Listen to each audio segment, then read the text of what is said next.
चलिए तो जानते हैं टाइप्स ऑफ केमिकल रिएक्शंस के बारे में। तो केमिकल रिएक्शन हमने पिछले वीडियो में देख लिया। अब टाइप की बात करते हैं तो सबसे पहली जो टाइप है हमारे पास दैट इज कॉम्बिनेशन रिएक्शन। तो नाम से ही पता लग रहा है कि ऐसी रिएक्शन जिसमें दो चीजें कंबाइन होके एक सिंगल प्रोडक्ट फॉर्म करेंगी। ठीक है, तो आप डेफिनेशन में क्लियरली पढ़ सकते हो the reaction in which two or more substances combine to form a single new substance. मतलब दो या दो से ज्यादा सब्सटेंस कंबाइन होके क्या फॉर्म करेंगे, एक नया सब्सटेंस फॉर्म करेंगे।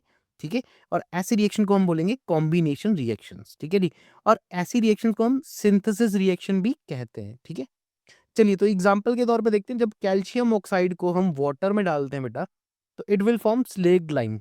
स्लेग लाइम का फॉर्मूला क्या रहता है, calcium hydroxide CaOH whole twice. ठीक है, इसके अलावा बेटा जब स्लेग लाइम को कार्बन डाइऑक्साइड के साथ रिएक्शन करवाया जाता है तो it will form calcium carbonate CaCO3 plus water. Next reaction हो सकती है कार्बन ऑक्सीजन के साथ जब रिएक्ट करती है, it will form carbon dioxide. इसके अलावा वाटर की फॉर्मेशन, हाइड्रोजन को ऑक्सीजन से रिएक्ट करेंगे, it will form water. Next reaction जो है फिफ्थ रिएक्शन मीथेन की रिएक्शन है CH4 इट विद ऑक्सीजन जब इसको बर्न किया जाता है। तो जब बर्निंग ऑफ मीथेन होता है बेटा तो आप याद रखो कार्बन डाइऑक्साइड रिलीज होती है और साथ में वाटर बनेगा यहाँ पे। इसके अलावा बेटा ग्लूकोज की डिकम्पोजिशन ऑक्सीजन के साथ रिएक्शन करवाएंगे, it will form carbon dioxide, hydrogen and energy release होती है। तो इन सभी रिएक्शन में आप खास बात क्या देख रहे हो बेटा कि यहाँ पे दो चीजें कंबाइन होकर एक सिंगल प्रोडक्ट फॉर्म हो रहा है। यहाँ पे भी दो चीजें कंबाइन हो रही है सिंगल प्रोडक्ट, या सिंगल से ज्यादा अगर बन भी रहा है बेटा तो वो सॉलिड फॉर्म में नहीं बनेगा, वो लिक्विड में रहेगा, सोल्यूशन में रह जाएगा। ठीक है, या एक गैसियस फॉर्म में रहेगा। तो यहाँ पे भी देखो कार्बन डाइऑक्साइड ऑक्सीजन से रिएक्ट करके कार्बन ऑक्सीजन से रिएक्ट करके कार्बन डाइऑक्साइड फॉर्म कर रही है। ये वाटर की फॉर्मेशन की रिएक्शन है। ठीक है, ये मीथेन की बर्निंग, बर्निंग ऑफ मीथेन। बेटा ये सब ना आपको लिखित में आना चाहिए, बर्निंग ऑफ मीथेन। ये this is decomposition of glucose. ठीक है जी, ये हो गया हमारा। अच्छा, क्विक लाइम क्या होता है, कैल्शियम ऑक्साइड। स्लेग लाइम क्या होता है, कैल्शियम हाइड्रोक्साइड। ठीक है, कैल्शियम कार्बोनेट।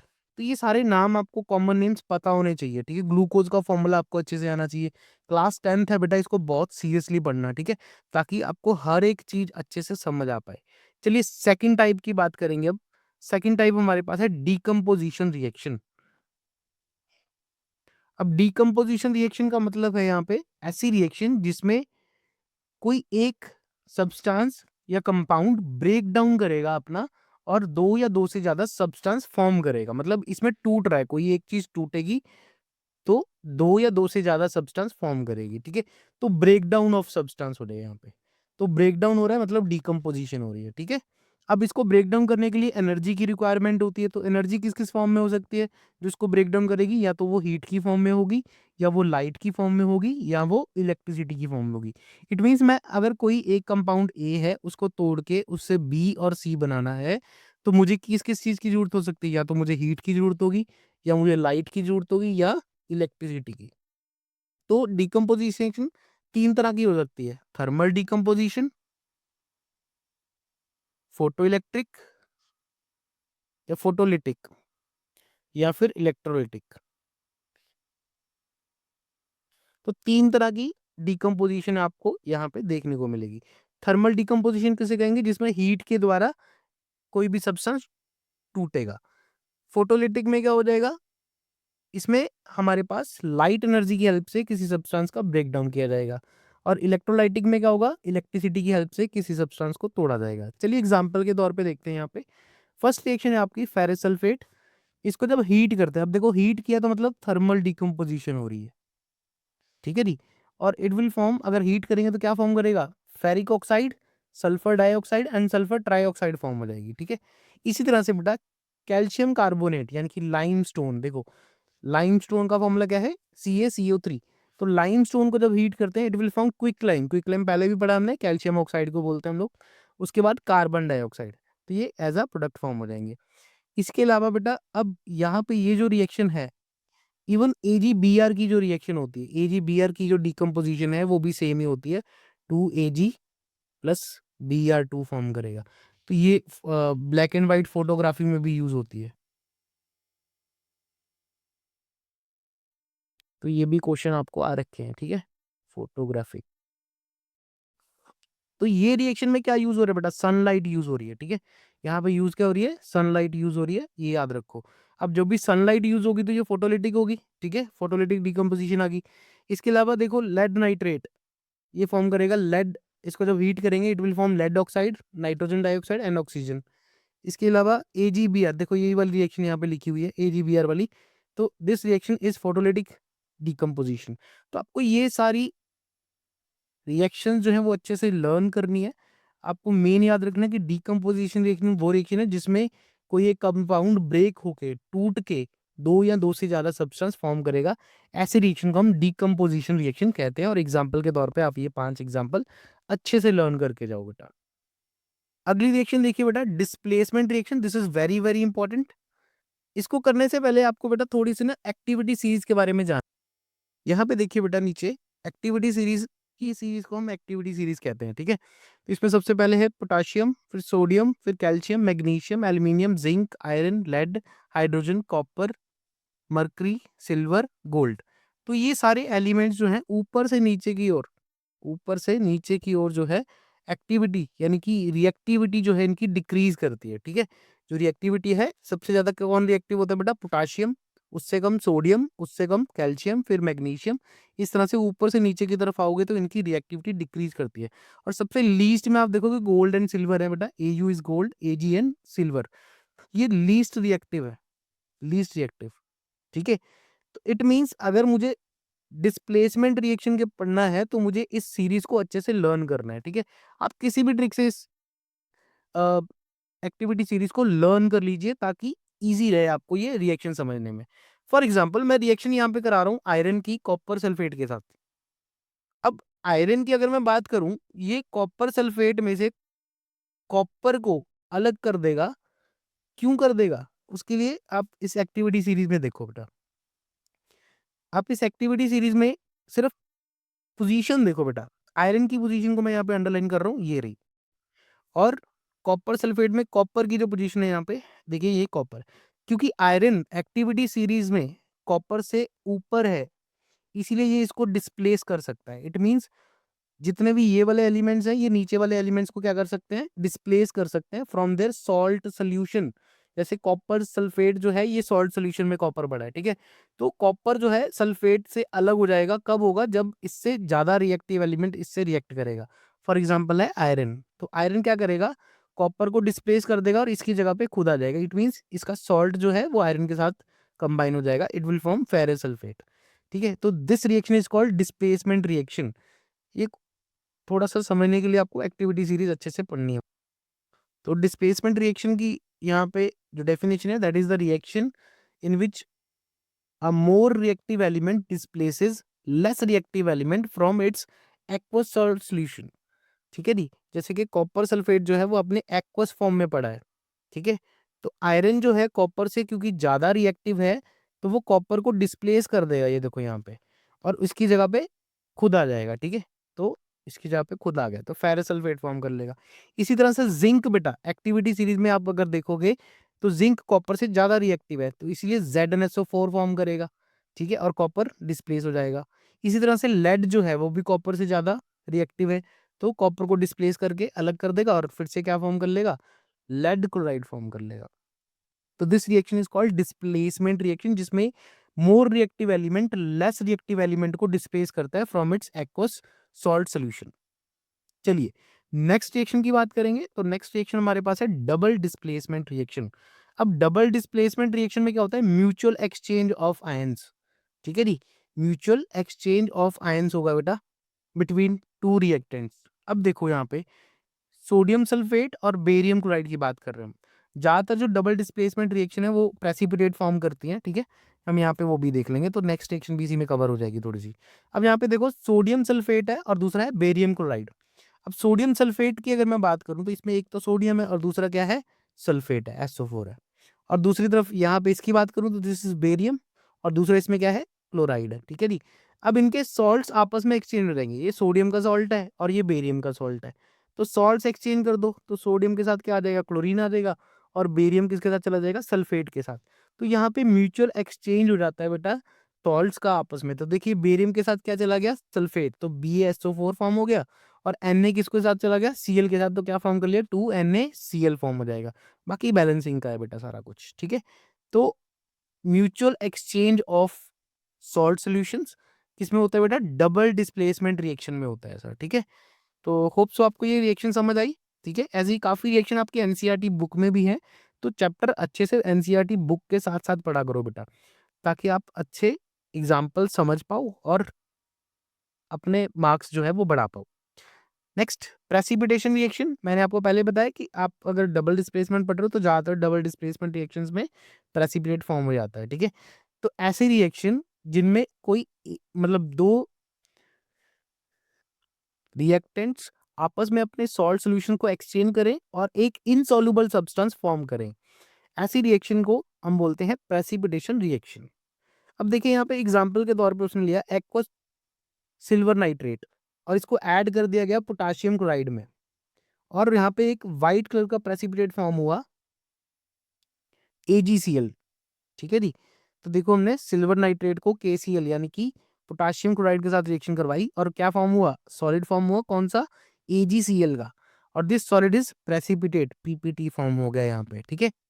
और बाकी सब जो है ये KNO3 वगैरह ये सॉल्ट सोल्यूशन में ही रह जाएंगे, ठीक है। तो कोई भी ऐसी रिएक्शन जिसमें एक इनसॉल्युबल सब्सटेंस या सॉल्ट फॉर्म होता है, ऐसी रिएक्शन को हम क्या बोलते हैं, प्रेसिपिटेशन रिएक्शन कहते हैं बेटा। इनके अलावा देखिए कौन कौन सी रिएक्शन और, एंडोथर्मिक एंड एक्सोथर्मिक रिएक्शन। चलिए तो एक्सोथर्मिक रिएक्शन के बारे में जानते हैं। एक्सो वर्ड जो है यहाँ से एग्जिट की तरह आप याद रखोगे, ठीक है। और एंडो जो है दैट इज एब्जॉर्प्शन, ठीक है। इस तरह से थोड़ा सा याद रख लो। अब एंडोथर्मिक रिएक्शन, थर्मिक का मतलब होता है हीट, थर्म जो वर्ड आ गया ये हीट के लिए यूज करता है। ऐसी रिएक्शन जिसमें हीट बाहर निकलेगी, ठीक है नी, एनर्जी रिलीज होगी जिसमें, उन रिएक्शन को हम बोलते हैं एक्सोथर्मिक रिएक्शन। जिन भी रिएक्शंस में हीट इवॉल्व होगी या बाहर निकलेगी, ऐसी रिएक्शन को हम क्या बोलते हैं बेटा, एक्सोथर्मिक रिएक्शन। इसकी डेफिनेशन भी क्लियर कर लो, reaction in which heat release, जिसमें हीट रिलीज होती है बेटा, along with the formation of product, जब प्रोडक्ट फॉर्म होगा तब वहां से हीट भी प्रोड्यूस होगी, ऐसी रिएक्शन को हम क्या बोलते हैं, एक्सोथर्मिक रिएक्शन। एग्जाम्पल के तौर पे आप मीथेन को जब बर्न किया जाता है, it will form carbon dioxide and water and energy, यहाँ पे हीट प्रोड्यूस होगी, ठीक है। उसके अलावा ग्लूकोज की जब डिकम्पोजिशन होती है, इट विल फॉर्म एनर्जी, यानी कि ये भी हीट की फॉर्म में ही रिलीज होती है बेटा। तो ऐसी रिएक्शन जिसमें हीट बाहर निकलेगी दैट इज कॉल्ड एक्सोथर्मिक। अब दूसरी इसी की छोटी बहन है that is endothermic reaction. Endothermic का मतलब होगा ऐसी रिएक्शन जिसमें हीट एब्जॉर्ब हो जाएगी बेटा, या एनर्जी एब्जॉर्ब होगी, ठीक है, from the surrounding. For example अगर मैं अमोनियम क्लोराइड को डिसॉल्व करूं वाटर के अंदर, तो वो उसको जो सोल्यूशन फॉर्म होगा that will absorb heat from the surrounding, और जो वो बीकर होगा वो हल्का सा उसके बाहर पानी के डॉट्स आपके पास जो है वो लगना शुरू हो जाएंगे, ठीक है। तो पता लग जाएगा कि वो जो रिएक्शन है वो बीकर को ठंडा कर रही है, तो बीकर को हाथ लगा के देखोगे तो बीकर ठंडा हो जाएगा, बिकॉज सराउंडिंग की हीट उसने एब्जॉर्ब कर लेनी है, ठीक है। तो ऐसी रिएक्शन जिसमें हीट एब्जॉर्ब हो जाती है that is called endothermic reaction. Example पे NH4Cl यानी कि अमोनियम क्लोराइड को वाटर में मिक्स करो, ठीक है जी, और क्या फॉर्म करेगा, अमोनियम क्लोराइड फॉर्म कर लेगा। इसके अलावा नाइट्रोजन को ऑक्सीजन से रिएक्ट करेंगे तो it will form nitrogen monoxide, तो ये भी एंडोथर्मिक रिएक्शन ही है। इसके अलावा अदर एग्जांपल कौन से होगी, मेल्टिंग ऑफ आइस, इवेपोरेशन, बेटा आपने 9th क्लास में पढ़ा होगा इवेपोरेशन कॉज कूलिंग। तो इवेपोरेशन जो है वो कौन सी रिएक्शन है बेटा, एंडोथर्मिक रिएक्शन है, क्योंकि ये बाहर सराउंडिंग से हीट एब्जॉर्ब करके उसको कन्वर्ट करने में, यानी कि स्टेट कन्वर्ट करने में लगा देती है, ठीक है। सब्लिमेशन ऑफ सॉलिड या बेकिंग ऑफ ब्रेड, ये सारी जो एग्जांपल्स हैं दीज आर एंडोथर्मिक रिएक्शंस, ठीक है। इनके अलावा बेटा अब हमारे पास नेक्स्ट इंपॉर्टेंट रिएक्शन बच, ऑक्सीडेशन रिएक्शन। बेटा नोट्स में स्पेशली इसको मेंशन किया करो कि ये इंपॉर्टेंट चीजें हैं। ऑक्सीडेशन रिएक्शन वो रिएक्शन है बेटा जिसमें लॉस ऑफ इलेक्ट्रॉन होगा या फिर उसमें गेन ऑफ ऑक्सीजन होगा या फिर उसमें लॉस ऑफ हाइड्रोजन होगा। ये आप पॉइंट जरूर लिखना, ठीक है जी। तो ऑक्सीडेशन रिएक्शन वो रिएक्शन है जिसमें इलेक्ट्रॉन लूज होते हैं या ऑक्सीजन ऐड होती है या हाइड्रोजन लूज होती है, ठीक है। इसके अलावा इसी की छोटी बहन जो है दैट इज रिडक्शन। अब रिडक्शन में क्या होगा, इसका उल्टा, यहाँ पे अगर लॉस ऑफ इलेक्ट्रॉन था तो यहाँ पे क्या होगा, गेन ऑफ इलेक्ट्रॉन। ऐसे रिएक्शन जिसमें गेन इलेक्ट्रॉन गेन हो रहे होंगे, या फिर ऑक्सीजन जो है वो रिमूव हो रही होगी, तो रिमूवल ऑफ ऑक्सीजन, या फिर गेन ऑफ हाइड्रोजन हो रहा होगा। तो ऐसी रिएक्शन को हम बोलते हैं रिडॉक्स रिएक्शन, जिनमें क्या क्या हो रहा है, gain of electron, removal of oxygen, gain of hydrogen. तो ऐसी रिएक्शन को बोलेंगे रिडक्शन। चलिए, अब इसके अलावा अगली जो है रिडॉक्स रिएक्शन, ये इन्हीं दोनों से बनी है बेटा। रिडॉक्स वर्ड जो है, इसको अगर ध्यान से देखो तो इसमें फर्स्ट रेड जो है दैट इज रिडक्शन, और ऑक्स जो है that is for oxidation.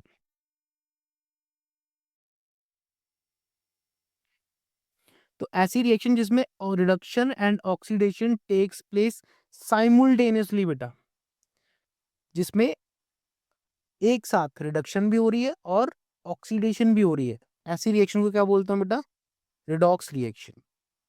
Definition clear करो बेटा रिडॉक्स की जल्दी से।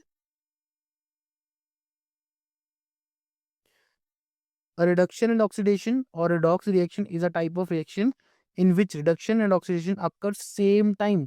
एक ही समय में जब कोई सब्सटेंस रिड्यूस और दूसरा सब्सटेंस ऑक्सीडाइज हो रहा हो तो उसे हम रिडॉक्स रिएक्शन कह देते हैं। ठीक है, अब यहाँ पे नीचे एग्जांपल दे रखी है ऑक्सीडेशन और रिडक्शन की, और इन्हीं से कैसे रिडॉक्स रिएक्शन बनेगी वो भी आप देखोगे।